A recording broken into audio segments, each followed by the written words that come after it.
దుబ్బాక ప్రజలు మార్పు కోరుకున్నారు. మీ కుటుంబ పాలన వద్దనుకున్నారు, మీ అవినీతి పాలన వద్దనుకున్నారు, దుబ్బాక నియోజకవర్గం మీద హరీష్ రావు గారి పెత్తనం వద్దనుకున్నారు.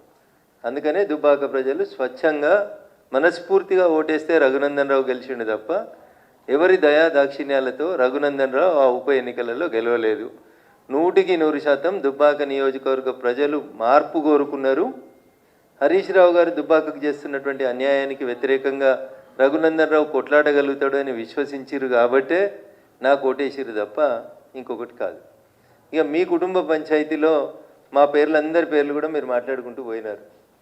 ఎస్, 100% మీరు ప్రస్తావించినటువంటి పేర్లలో దాదాపు అన్ని పేర్లు కూడా మీకు అందరికీ తెలుసు, మీ నాన్నగారికి కూడా తెలుసు. ఎవరెవరికి మీరు ఎట్లెట్లా అన్యాయం చేసిరు అనేటువంటి విషయంలో ఇవాళ మీరు కొత్తగా మాట్లాడితే మేమేం చేస్తాం, మీ సానుభూతి మాకు ఎందుకు, కానీ 100% అవన్నీ వాస్తవాలు. 2009లో ఏదో మీ అన్నకు వ్యతిరేకంగా 60 లక్షలు పంపిరు అనేదో మాట్లాడినారు కదా మీరు. ఇవన్నీ పాత చరిత్రనే. కొత్త చరిత్ర నాకు ఎమ్మెల్సీ ఎన్నికలలో 2009లో మహాకూటమి అభ్యర్థిగా ఇస్తే అప్పటి జిల్లా పార్టీ అధ్యక్షునిగా నన్ను ఎవరు ఓడగొట్టినో కూడా నేను పార్టీ అధ్యక్షుడైనటువంటి గౌరవనీయులు చంద్రశేఖరరావు గారికి చెప్పిన. కానీ ఆ రోజు కూడా యాక్షన్ తీసుకోలేదు. These are all facts. Nothing is an hidden thing. It is latest news Telugu మరియు ఇంగ్లీష్ అప్డేట్స్ కోసం ఇప్పుడే క్యూన్యూస్ అఫీషియల్ యాప్ని ప్లే స్టోర్ నుండి డౌన్లోడ్ చేసుకోండి. సరికొత్త సమాచారాల కోసం క్యూన్యూస్ వెబ్సైట్ని ఫాలో అవ్వండి. ఛానల్లో ప్రాంతీయ, జాతీయ, అంతర్జాతీయ వార్తలు వీక్షించండి.